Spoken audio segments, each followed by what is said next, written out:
Genap sudah saya 1 minggu bersama laptop yang katanya Apple ini adalah the most powerful MacBook ever. Dengan prosesor super kencang M1 Pro atau M1 Max dipadu dengan layar berteknologi Liquid Retina XDR display, kemudian the best camera and audio, dan semua port yang diidam-idamkan oleh para profesional. Lalu bagaimana kesan saya selama 1 minggu menggunakan laptop ini? Let's find out.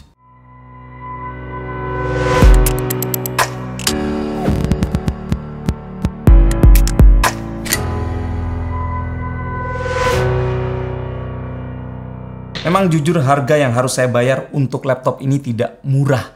Malah boleh dikatakan bahwa orang yang membeli laptop ini adalah orang-orang yang mampu menghasilkan uang jauh melebihi dari harga laptop ini sendiri. Saya beli ini di harga sekitar 42 juta rupiah. Jadi saya sempat posting juga di video unboxingnya bagaimana saya prosesnya karena saya menggunakan jasa Justip. Karena menurut saya itu adalah opsi paling murah saat ini. Untuk konfigurasinya sendiri yang saya pilih adalah ini yang menggunakan M1 Pro dengan 10 core CPU, 16 core GPU, 16 core Neural Engine, dan 1 TB SSD. Dan bener, ini bukan tipe base. Ini adalah tipe yang di atasnya base sedikit. Karena dia sudah pakai 10 core CPU dan 16 core GPU. Jadi ya, laptop ini sudah saya gunakan sekitar 1 minggu. Saya gunakan untuk nulis atau scripting, research juga ya, browsing-browsing.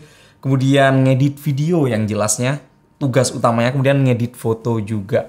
Dan sedikit pun saya tidak merasakan bahwa saya menyesal membeli laptop ini. Saya merasa bahwa ini adalah pembelian laptop yang terbaik yang pernah saya lakukan selama beberapa tahun. Terakhir MacBook yang saya anggap powerful itu adalah laptop yang saya beli tahun 2019, yaitu MacBook Pro 16 inch. Harus saya akui bahwa laptop ini sangat powerful sekali. Tapi permasalahan saya untuk saat itu adalah laptop 16 inch ternyata terlalu berat buat saya, terlalu besar. Karena saya lebih suka yang portable, apalagi badan saya yang tidak terlalu besar. Jadi saya suka benda-benda yang lebih kecil. Dan penggunaan prosesor Intel pada MacBook Pro 16 inch membuat laptopnya tuh terasa seperti jet engine super berisik kayak gitu. Dan itu agak mengganggu buat saya. Dan setelah saya pikir-pikir, sepertinya laptop yang saya cari-cari adalah kontra dari apa yang sudah saya sebutkan atau saya yang keluhkan barusan.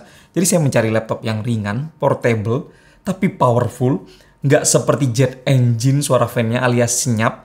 Dan itulah kenapa akhirnya saya mengatakan bahwa MacBook Pro 14 inch ini adalah laptop terbaik yang pernah saya beli. Karena sekali lagi, akhirnya saya menemukan sebuah laptop yang benar-benar sesuai dengan apa yang saya inginkan. Simple, kecil, nggak terlalu besar, dan nggak berisik. Tapi memang secara harga ada MacBook Pro yang levelnya di bawah ini, yaitu yang base model 14 inch. Dan itu kalau misalnya saya cek harganya juga lebih murah. Dia dibanderol di harga 299 Singapore dollar atau sekitar 31,5 juta rupiah. Prosesornya M1 Pro 8 core CPU, 14 core GPU, 16 GB RAM, dan 512 GB SSD. Yang sebenarnya juga sudah jauh lebih kencang dibanding dengan MacBook Pro 13 inch M1. Tapi itu nanti saya akan jadikan bahasan lain antara kalau misalnya ada pilihan membeli MacBook Pro 13 inch atau MacBook Pro 14 inch yang base model. Tapi anyway, balik ke laptop ini.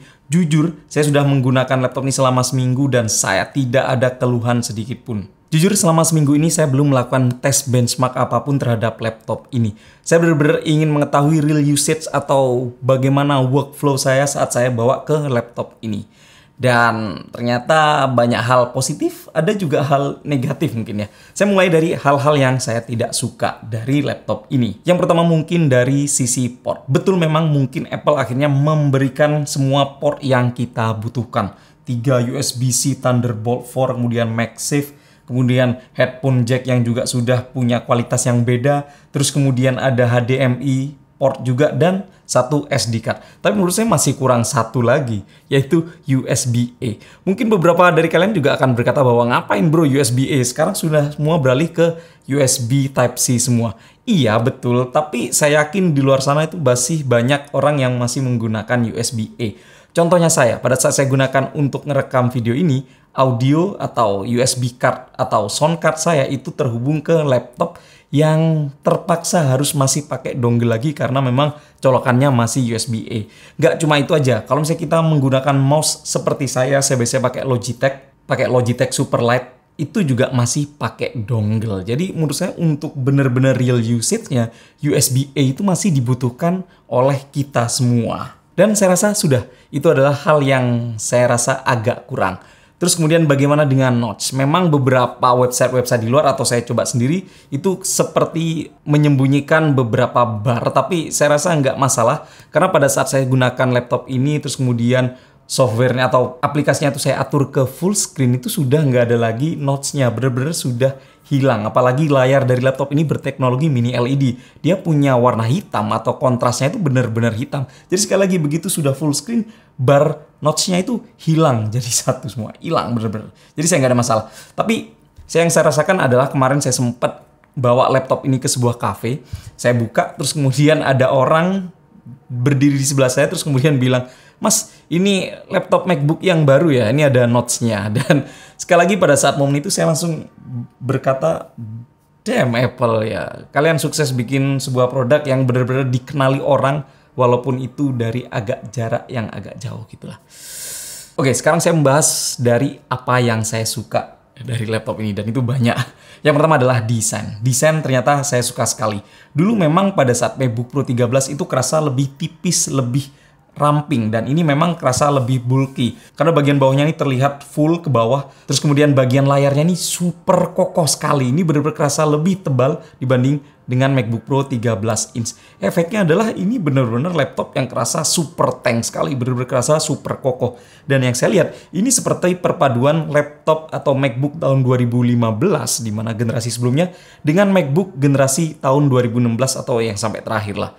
Dan itulah efeknya kenapa saya ngeliat ini tampak lebih padat, lebih bulky, dan lebih kokoh. Dan apalagi dengan pilihan port yang seperti ini, jadi saya nggak ragu lagi untuk menjadikan laptop ini benar-benar sebagai alat super produktivitas saya. Satu laptop benar-benar digunakan untuk semuanya. Dan karena laptop ini juga sudah punya semua port, itu artinya saya sudah nggak perlu lagi bawa dongle kemana-mana.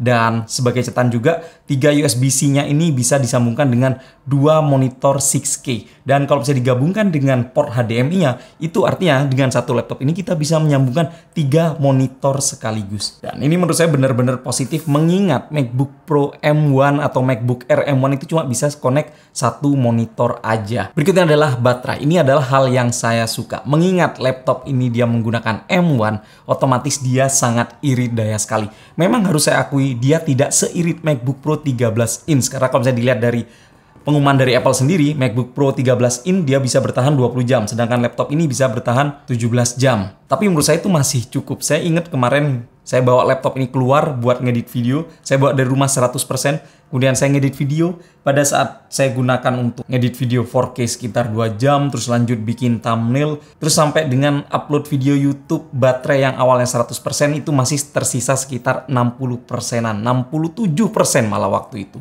Jadi itu kalau misalnya digunakan untuk ngedit video 4K. Kebayang kalau saya cuma digunakan untuk ngetik-ngetik aja atau browsing-browsing aja, saya yakin mungkin dari 100% dipakai 3 jam 4 jam cuma turun 85%-an mungkin. Dan itu adalah menurut saya luar biasa sekali. Kenapa? Karena sebelumnya kalau misalnya saya menggunakan laptop Windows, saya benar-benar harus mencolokkan laptop itu ke listrik supaya laptopnya itu bisa memiliki daya yang super atau maksimal. Tapi ini nggak perlu.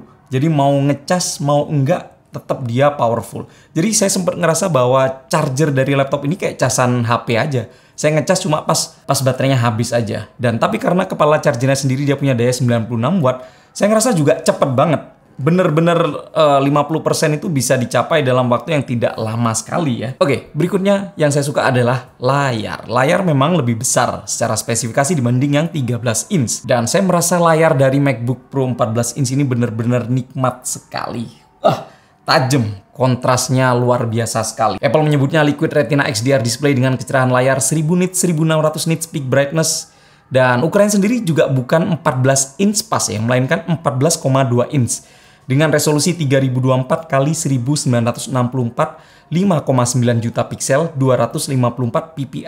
Tapi nggak cuma itu, layarnya juga sudah menggunakan layar dengan refresh rate tinggi 120 Hz atau ProMotion Display. Serta berteknologi mini LED yang membuat kontrasnya tadi terasa sangat baik, warna hitamnya beneran hitam. Saya sempat membahas layar berteknologi mini LED di video review iPad Pro 12,9 inch, silahkan cek aja link yang di sini. Beberapa orang melaporkan bahwa layar 120 Hz-nya ini nggak selalu jalan 120 Hz.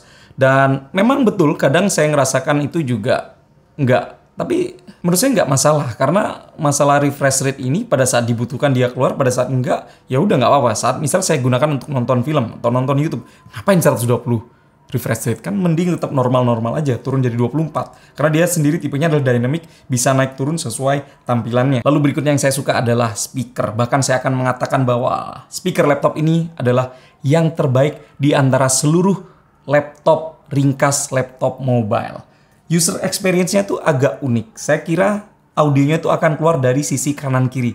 Tapi pada saat saya dengarkan langsung, ternyata dia memberikan experience sendiri yang agak beda. Karena suara yang saya rasakan itu benar-benar seperti ada di bagian tengah sini. Lalu kemudian dia terasa kalau saya butuh ada stereonya, dia akan keluar ke kiri, keluar ke kanan kayak gitu. Tapi sekali lagi untuk ini mungkin kalian harus nyoba langsung sendiri, nyoba dengerin sendiri biar tahu bedanya. Nanti mungkin pada saat sudah ada displaynya di iBox atau di Gmap kalian bisa coba. Karena ini benar-benar harus kalian coba sendiri. Kemudian berikutnya adalah keyboard. Saya suka dengan keyboardnya. Backgroundnya warna hitam kayak gini, nggak kayak yang lama. Dan sekali lagi karena dia sudah tidak memiliki touch bar, tapi menurut saya itu nggak masalah karena saya dari dulu bukan pengguna hardcore touch bar. Saya gunakan cuma untuk naikin, turunin volume, kemudian kontras, kemudian kecerahan layar, sudah. Sisanya nggak jauh beda. Jadi saya senang pada saat saya melihat tombol fisik seperti ini. Karena saya sebenarnya dulu iri karena MacBook Air itu fisik. Tapi MacBook Pro itu pakai touch bar. Ternyata saya lebih suka yang pakai fisik di MacBook Air. Oh ya, serta saya lihat background hitam pada keyboardnya ini juga sekali lagi membuat orang itu sadar bahwa ini bukan MacBook yang lama, ini benar-benar MacBook Pro yang baru dan dari jauh mungkin orang akan melihatnya. Sekali lagi ini adalah video kesan saya seminggu bersama laptop ini. Saya juga belum melakukan tes benchmark apapun, saya belum membandingkan bagaimana kecepatan rendering video Final Cut Pro dengan laptop ini kalau misalnya dibandingkan dengan MacBook Pro yang lama, atau kalau misalnya digunakan untuk rendering video Premiere Pro itu gimana, atau digunakan untuk yang lain. Sabar, itu nanti akan saya tayangkan di video lainnya. Jadi gimana pendapat kalian semua tentang MacBook Pro 14 inch ini? Kesan pertama saya adalah sangat puas sekali.